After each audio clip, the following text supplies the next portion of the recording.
Well, good morning. Welcome, everybody. It's great to see you all. How many parents would say, I'm really kind of glad school's starting? Do we have those hands? Okay, yes. It's good, right? It's okay. It's all good. We're kicking off a new series today. I got to start it with this. I know sometimes we can be a little dense when it comes to understanding things. Let me be personal. I can be a little dense when it comes to understanding things. Anybody else feel that way? Like when you look at life? Okay, thank you for that hand. I see that hand. I can misunderstand life. I can misunderstand what's happening to me. I can misunderstand where God is or where He isn't in regard to my life events. I can misunderstand what's good for me. I can misunderstand maybe what's even not good for me. And I can confuse those two things. And even as we look around us and we think about the world and what happens in the world around us, what we consider good and what we consider a blessing often doesn't work out that way, does it? Sometimes we think what we know is best, and this is what blessing truly is. And we've seen the stories.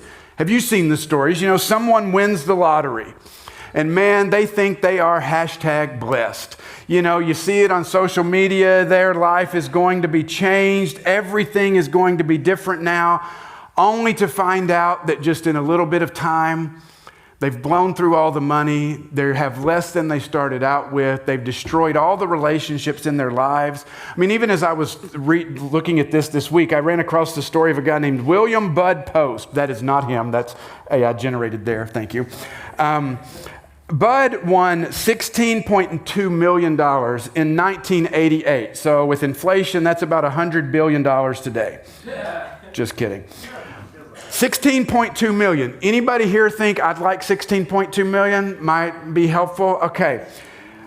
Bud got 16.2 million, lost it all within 1 year, fell deeper into debt than he started with, and on top of that, had a brother that had attempted to hire a hitman to kill him for his winnings. And Bud died broke. And yet, how many of us, maybe not here, we have different views on the lottery here, but how many of us might look at somebody who comes into that much cash and go, oh, wow, they are so blessed. But was Bud blessed? No, not at all. Or maybe you've seen it in different ways. It's the person that gets the promotion at work. And that comes with a nice little paycheck, you know, maybe some stock options, but what does it also come with? More hours, more stress. You know, and it can have an incredibly negative impact on your life overall. I mean, but you got promoted. That's the blessing, right? But is it really? But we also do this in reverse. We get laid off from our jobs and we think, oh, #not blessed. That's only negative, right? We maybe get the negative diagnosis, especially while others appear to prosper. And we start to wonder, where is God in all this? Where is God in this mess? We can easily assume that to be blessed means to have no problems, to just live on easy street. But experience and really lots of stories from the Bible and even others should inform us differently. The idea of misunderstanding blessing and even wondering where God is in our mess is what begins this new series that we're kicking off today called Breaking Free, a Journey of God's Presence. Now, if you were here last winter, February of 24, seems like forever ago, we did a series through the last 14 chapters of the book of Genesis. We looked at the life of Joseph, where he went from being hated by his brothers, the favorite child of dad, accused of sexual assault, went to prison. He became second in command in the entire empire of Egypt. And he was the one that actually saved the nation through years of famine. And it was when we studied him, we began to see themes like this theme of reconciliation between Joseph and his brothers, being sold into slavery. You know, the brothers told dad he died. And at the end of the story, there's a famous passage that from his life, his brothers are terrified that he's going to, take out revenge on them. And Joseph looks at his brothers and he says this. He says, don't be afraid. He said, don't be afraid. Am I in the place of God? You intended to harm me, but God intended it for good to accomplish what is now being done, the saving of many lives. So then don't be afraid. I will provide for you and your children. And he reassured them and spoke kindly to them. And when you get to the end of Genesis, you find Genesis chapter 50, Joseph dies. And they bury him in Egypt. And all his family and his descendants, they're in Egypt. They're living. And this is where Exodus chapter 1 picks up. They're all in Egypt. The descendants of Abraham are here. But in the back of their minds, they've got to be wondering, did God forget? Did God forget his promise to Abraham to make him a great nation? What's going on? What's happening? So let's dive in here.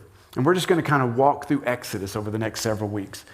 So when you start at Exodus chapter 1, look at what it says. It says, "These are the names of the sons of Israel who went to Egypt with Jacob, each with his family, Reuben, Simeon, Levi, Judah, Issachar, Zebulun, and Benjamin, Dan, and Naphtali, Gad, and Asher. The descendants of Jacob numbered 70 in all.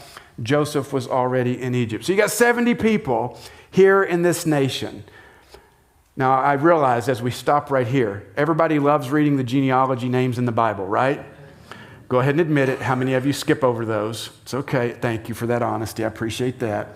We don't care for the genealogy, but what I want you to understand is right here, there's some significant things happening, even in these first 5 chapters, or 5 verses, even with just a listing of names.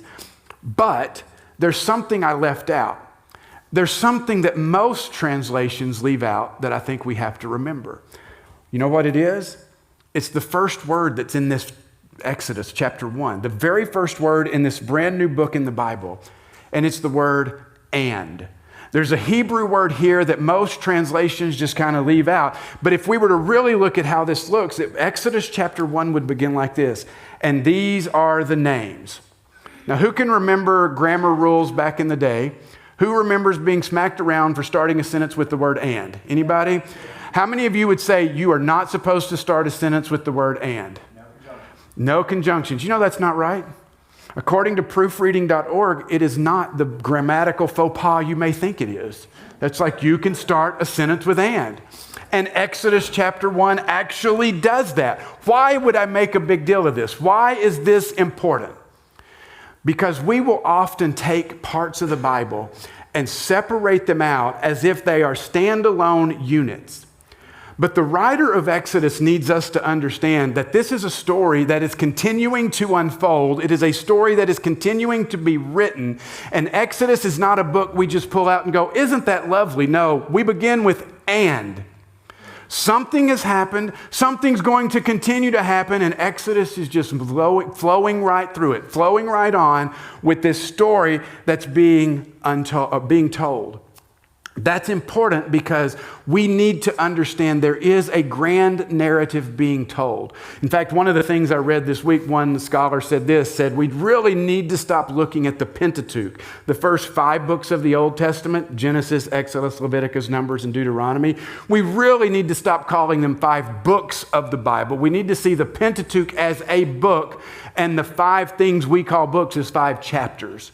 Because it is a continuing unfolding of the story. And here I want to just remind us that this story that is unfolding is not the story of Israel. It's not even the story of Abraham. It's the story of God. Now, I realize that for us, many times, we love to make every story about us. You guys know those people, you have conversation with them and immediately they turn that story to themselves. Don't point to me, I know I can do that. It's me too, you know. We are really, really good at taking a story and going, but here, look at me in this. And we really try to do this with the Bible too, don't we? When we read the Bible, we really, where am I? Where am I? Well, we're part of this story. We're just not the main character. And we really try to be. But what we see is that this is God's story. And even as we may consider our own lives, we need to constantly be reminded of the truth. God is the author. We are a part of His story. And even our story ties back thousands and thousands of years to what we're going to be reading in the book of Exodus. And as God shares His story with us, it is informing us and reminding us who He is. Don't ever lose sight of that. The unfolding of this story is always a reminder of who God is and how He has been involved with His creation from the very beginning. And He is continuing to write this story even today. even sometimes if we're not sure how this story is being written, or even if it doesn't feel like it. There's another part in Exodus chapter 1 that we just read when it says, and these are the names, that also is a repeat of something in Genesis 46. Exactly the same 8 words that start out this passage to remind us there's this thread. Always look for the thread of God unfolding this story for us. So we begin today by looking, going, and God is going to continue this story. But let's keep reading. Verse 6 says this, now Joseph and all his brothers and all that generation died, but the Israelites were exceedingly fruitful. They multiplied greatly, they increased in numbers and became so numerous that the land was filled with them. Now if we stop right there, it sounds like good things are happening, doesn't it? It sounds like life is going well. They're in Egypt. I mean, Joseph was second in command. Life's got to be pretty good for them. And as we read this right here, what I need you to see also, another tie-in to something else that's been written, is look at the language here. Think back, if you can, to Genesis chapter 1, where we see the story of creation, and God creates humanity. And what does he tell humanity? What does he tell Adam and Eve? Well, Genesis 1:28, he says this. He says, be fruitful and increase in number, fill the earth and subdue it. Now, did you find any repeated words between Genesis 1 and Exodus 1? These are the cool things about the Bible, by the way. When we can kind of see these things being picked up, this can excite us. Okay, it excites me as a kind of a Bible nerd, but I mean, this is cool stuff because this is not being necessarily written at the same time as Genesis. The way it's coming about is think about as the people were hearing this story, they're going to see these words, fruitful, increased, and filled in Exodus, and they're going to go, oh, wait. That ties back to creation. This is the creation mandate. God told us to do this from the beginning. He said, be fruitful. He said, increase. He said, fill the earth. Cool. But I left out a little bit of Genesis chapter 1 because what I want you to also see is how God viewed this activity. Look at Genesis 1 with me, adding the rest of it in where it says, and God blessed them and said to them, be fruitful. This isn't the only place in Genesis chapter 9 when God is talking to Noah after the flood. We read the same thing. Then God blessed Noah and his sons, saying to them, be fruitful and increase in number and fill the earth. This idea of being fruitful, increasing in number, having children, grandchildren, and many descendants is the creation mandate tied to an idea here of blessing. And these people are experiencing God's blessing. They're fruitful, multiplying. They did what God said, so life has to be good. They're living the good life. Maybe. Except as we continue to read, we see maybe life wasn't so good. We keep reading in verse 8. It says, then a new king, to whom Joseph meant nothing, came to power in Egypt. Doesn't sound too good right now, does it? Look, he said to his people, the Israelites have become far too numerous for us. Come, we must deal shrewdly with them, or they will become even more numerous, and if war breaks out, we'll join our enemies and fight against us and leave the country. Doesn't matter if it's thousands of years ago or today, human nature is human nature, isn't it? What happens when people start to multiply and the people in control begin to look and see that? What happens? They go, I feel threatened. We need to do something about it. We also see this aspect of human nature that says we all have short attention spans. We all have short memories. And the new leader of the Egyptians doesn't remember that this guy named Joseph, who was a descendant of Abraham, who saved the nation, doesn't think about him at all, doesn't remember anything about him. Pharaoh's short memory and feelings of being threatened by this large and growing group of people who had their own cultural identity, coupled with his desire to maintain control and sprinkled with what I would say is a little paranoia, moves him to do some really despicable and unthinkable things. Let's look at what he does. Verse 11 says, so they put slave masters over them to oppress them with forced labor. And they built Pithom and Ramses as store cities for Pharaoh.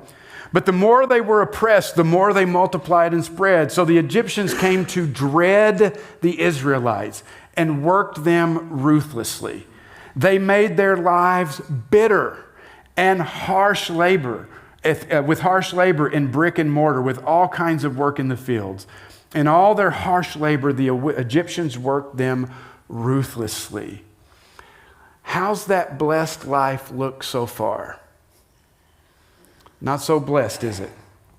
Oppression, which is in its Hebrew form, is a really intense word. It means to press down, to humiliate, to crush. That's what the Egyptians, that was their goal. Pharaoh had said, these people are getting out of control. We've got to do something about it. So let's oppress them. Let's crush them. And did you notice the words used to describe it? They're not pleasant words. Forced labor. They dreaded them. They worked them ruthlessly, made their lives bitter with harsh labor. And this would be bad enough, wouldn't it? I mean, if this was the end of the story, we'd be like, man, these poor people. Hope something happens for them soon because this is not good. But then we find the king is not done. But wait, there's more. Verse 15, we read this. The king of Egypt said to the Hebrew midwives, whose names were Shiphrah and Puah, when you are helping the Hebrew women during childbirth on the delivery stool is a whole different thing that sounds very uncomfortable, women. I'm sorry, I'm not going to get into it. If you see that baby is a boy, kill him. But if it is a girl, let her live. Now, we may look at that and say, why do this? Well, who was your army? Your boys. Now, granted, they were also the workforce, which makes no sense. It's like he's hurting himself with labor, but hey, they might rise up against me, so we've got to stop. If they join with our enemies, we don't want that. So it says, the midwives, however, feared God and did not do what the king of Egypt had told them to do. They let the boys live. Then the king of Egypt summoned the midwives and asked them, why have you done this? Why have you let the boys live? And the midwives answered Pharaoh, Hebrew women are not like Egyptian women. They are vigorous and give birth before we arrive. I mean, you got to love that explanation, right? So God was kind to the midwives, and the people increased and became even more numerous. And because the midwives feared God, he gave them families of their own. And Pharaoh gave this order to all his people. Here's another step. Every Hebrew boy that is born, you must throw into the Nile, but every girl let live. Wow. I mean, you've probably heard this story. You've probably seen the movie, The Prince of Egypt. You've seen maybe the 10 Commandments or whatever. This is a tragic, tragic, horrible story. It wasn't enough for him to enslave them or force hard labor on them. Now the king has moved to genocide. And it appears that some of his people might have been willing conspirators in his sick plan. Some, but not all. As I read this and as I was studying it this week, I ran across one commentary, and it's an Old Testament scholar from Belfast. His name is Desmond Alexander. And here's what he wrote about this passage right here. He said, the description of Pharaoh's treatment of the Israelites is a chilling reminder of how easily one people group may turn against another, harshly exploiting them under the guise of national interest. It is all too easy for one group of people to target another. Suspicion and hatred are easily fueled, especially through fear. Only faith in God can break down the barriers that alienate people from one another. In reflecting on the events recorded in Exodus 1, it is easy to forget that Pharaoh relied on the support of ordinary Egyptians in order to implement his policies of exploitation, oppression, and genocide. We too may unwittingly be drawn to condone behavior that is inhumane and unjust. I think I'm just going to let that sit out there and let you think on that and what that means for us. If being enslaved, if working them ruthlessly wasn't bad enough, now Pharaoh's coming for your children. I mean, look at these little sweet kindergartners up here, you know. Look around the room, the rest of the sweet children we had in our room. That's who Pharaoh's coming for at this point. That's who he's going after. And what had the Israelites done to deserve this? Nothing. Nothing. I mean, to be fair, they just did what God told them to do. God said, be fruitful and multiply, and they did. Good job out of you. And yet it was doing what God called them to do that got the attention. It was being where God told them to be that led to this. We don't want to miss that. God was the one that led them to Egypt, told them to be there, said he would rescue them eventually, but they're where they are because of God. As we think about that, it probably makes us get to the question, or it should, where is the blessing in this? It can and probably should redefine how we think about being #blessed. At a minimum, it should probably tell us that the way of blessing may not always be unicorns and rainbows. And it may show us that while we may think we are chasing the way of blessing through what is easy and unchallenged, the real path of blessing might just be through hardship and bitterness. That message will preach, right? No, Brent, we didn't come here to hear that. I want you to tell me how my life is easier. In fact, I want Jesus because Jesus makes my life easier. Really? Have you read the Bible at all? Have you looked at half the people in the Bible? They didn't get easy street, did they? They got just the opposite. In fact, their faith in Jesus was what called more attention and more persecution on them. And let me time out here, not in the notes. This is a freebie for today. We are not persecuted in this country. Please don't say it. Please don't act like we are. You cannot maintain positions of power and then claim persecution at the same time. The problem with this is that we claim persecution and then we wonder where the blessing is. No, true persecution will come through the true following of Jesus Christ, not in the attaining of positions of power and oppression and privilege. Okay, that's the freebie. Sorry, Brent soapbox there. Look at that again, though. The way of blessing is not the way of ease. The way of blessing often comes through hardship, difficulty, and bitterness. It's certainly what we see for the people of Israel as they were in Egypt. So as we read just the opening lines of this story, there are a couple of fascinating things I want to point out to you that I saw in this story. And the first is just simply this. Did you happen to notice who was named and who was not in this first chapter? Do we know what Pharaoh this was? No, we don't. Historians and Bible scholars have been trying to figure this out for a long time. We have names of cities mentioned, but even scholars will say, it doesn't really tell us anything. Names of cities could have been changed later, and they could be referring to later names. You know, some people think this is referring to a time in the 15th century BCE. Others think it was the 13th century BCE. You know, and as we think about Exodus, it's very easy for us to want to apply post-Enlightenment Western ideas on what Exodus is trying to communicate. We're going to have a lot of questions as we go through it, like, how long were they in Egypt? We don't know. What route did they take to leave? We're not sure. Most of these questions we don't know. But this should be this is not a reason to doubt the story. It's a reminder that we can't put our post-Enlightenment understanding of things on this story. This is not a history book. It is a theology book. It is a theology statement about who God is first and foremost. Someone was not taking notes as they were walking out. This was written hundreds of years later, after it had been passed down generation after generation. Does that mean it's not true? Absolutely not. In fact, on the other hand, on the opposite of that, it gives more validity to its truth, that it actually happened. The writer here of Exodus gives us what we need to understand about God's story and his interaction with creation, and how this saving act foreshadows the saving act of Jesus on the cross. That's what this is about. But isn't it interesting that we would love to know, well, which Pharaoh was this? And we don't know. But you know who we do know? Two midwives, Shiphrah and Puah. Isn't that amazing?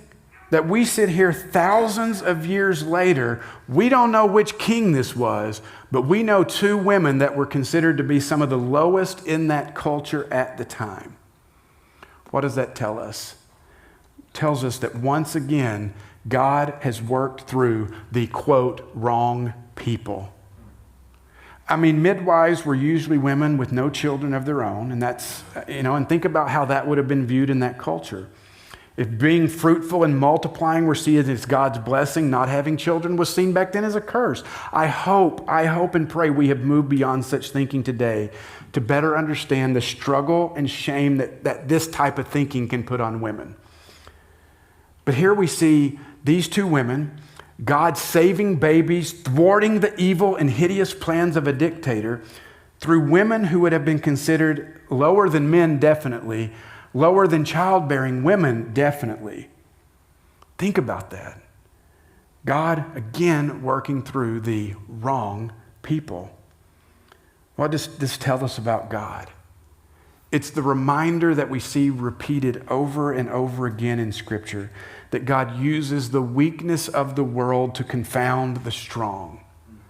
God always uses the nobody and gives them a name. God uses the nobody and gives them a name. As I said, thousands of years later, we know who these two women are. Why? Because we're told they knew God, they feared God, they honored, they revered Him more than they feared Pharaoh.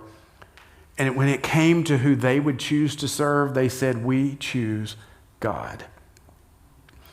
Isn't it interesting that we can spend an entire life trying to make a name for ourselves, to show everybody how significant we are? And right here, we are shown that what really matters is who we serve, who we give our lives to. Serving our own selves, our own interests like Pharaoh, or living a life of fear of God, reverence and respect of God.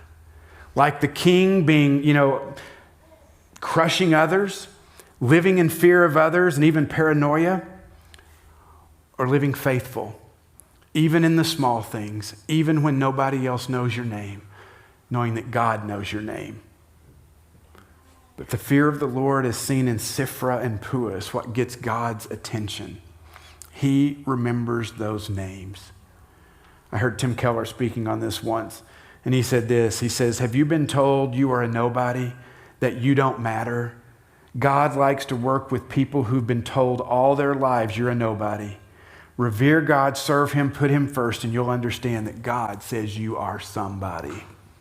That's an amen right there. Can I get the amen? Yes. Yes. One final point we see here in this passage that I want us to see. Or maybe better yet, one thing that we don't see. Did you notice that God was somewhat absent outside these midwives that feared God? Where's God? Where's God in this? In fact, He's mentioned twice in this chapter, and He won't be mentioned again. You'll see it next week at the end of chapter 2. Where's God? Things for the people of God seem to be deteriorating from bad to worse, and God doesn't seem to be anywhere around. Have you ever been there? You ever been in a place where you just looked and you're like, I don't see God anywhere? The story of Exodus is the story of a reminder that when God seems most hidden, when God feels absent, when we can't tell where He is, it doesn't mean that He's not involved in working behind the scenes, even with and through the worst tragedies. When we are most tempted to think God is absent, could be the moment that God is doing the most for us. We just can't see it. It's amazing how when we go through things in life, our minds convince us that we see and know it all, that we can see and understand everything. Except we don't, do we? We are this much, and God is this. And at some level, we have to get to that place of trust in God to say, I may not be able to see you, but I know who you are. I know how you've worked. And even in the darkness, I know you are there. And I know you can be working things out for my good. When we can't see him, doesn't mean he's not working. It could be when he's working the most. It could just be that God's timing is different than our timing. And this is going to be a theme that's going to run through the book of Exodus, this theme of where is God? And time again, what we're going to find is every time the people go, where's God? I don't know. Why are we here? What's happening? We need this. And we'll find God continues to show up every time, providing exactly what they need. But we have to admit the uncomfortable of this. The people are in Egypt because they're where God wanted them to be. They are being fruitful and multiplying because God said that's what they should do. And so, in theory, this is the blessed life, and yet all the blessing seems to be doing is making matters worse. And what I want you to know is maybe that's where you sit today. Maybe that's part of your struggle today. I just want you to know it's okay to feel this way. It's okay to feel and pray, God, have you forgotten me? You are in good company. Many of the Psalms were written with the same idea and understanding. Oh, where are you, God? Go read the book of Job. That man had lost it all. And his question was, where's God? Why is this happening? It's okay to say, God, where are you? I read this week, a commentator said this, said, wondering where God is and what he's doing is not a mark of spiritual immaturity or distrust in God. Rather, it represents the honest yearnings of God's people living in this world who long to feel his presence in their affairs. Look at that again. Isn't that a great statement right there? I mean, that is awesome. Wondering where God is and what he's doing is not a mark of spiritual immaturity or distrusting God. Some of you just need to stop right there and live in that and understand it's okay. Rather, it represents the honest yearnings of God's people living in this world who long to feel his presence in their lives. Do you long to feel God's presence? Do you feel it's missing? Then cry out and say, God, where are you? That is an honest prayer, an authentic prayer that I believe God will respond to. This commentator continues this. He says, nevertheless, back up. He says, doubts of his presence will come. This is our lot in life. Can I get an amen? Nevertheless, how we perceive the matter does not determine its reality. God is present. He does care. Hence, our sense of his absence must be met head on. How do we meet that? We are honest with him. And the result of being honest with God is a deeper, more trusting, and thus more intimate relationship with him. Don't you like that? That is significant. And as we will see next week, God is there for the people. He hears and he has a plan. And maybe, just maybe,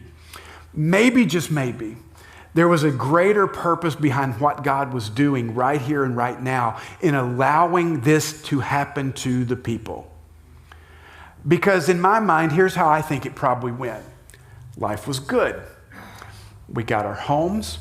We got our kids. We're comfortable. Things are okay. What about that promised land thing? What about that promised Abraham? Life's good here. I don't need that. What if, in order to get them ready for something greater, the promises of God to come, God had to allow a little hardship and bitterness in their lives now to get them willing to move? How about you? Has God ever done that for us? That there's something greater in front of us that God wants to lead us towards. And yet we're so comfortable, we're so satisfied that we're willing to, I'm good right here, God. I'm good. No. And so to get us to experience a greater depth of who God is and what is truly blessed, God needs to allow a little hardship. God needs to allow a little bitterness to come into our lives so that we will be ready and willing to move to that place of blessing with God. Where in our lives might we be experiencing that, even though we can't see God, so that God can move us? I don't like that. I'd like to think I'm in tune with enough with God that it's be like, oh, no, God, you just speak and I will move. I also know myself really enough to know Brent doesn't respond that way. I like comfort. I like it when things are easy. And God says, but you know what? If that's all you experience, you're really missing out on some of the better things.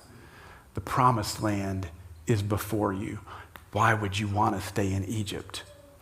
There's a lot more that could be said here. We're going to spend some weeks here, so we'll let that stay for today. I'd love to, just to throw this out there. Look, if you read it this week, read Exodus chapter 1 again. Think about the parallels between what's happening here and Pharaoh's actions and those we read about in Matthew 1 and Luke 2 with Herod in the New Testament, and how Herod feels threatened and he attempts to kill newborn boys in hopes of killing Jesus. Interesting parallels there, reminds us of the big story. We can also see and be reminded that bitterness is not always bad. The hardship is not always the thing that's going to kill us. I mean, think about the bitterness of the cross. Man, didn't that certainly look like defeat? Didn't the cross look like the end of everything? And yet what happened through the cross?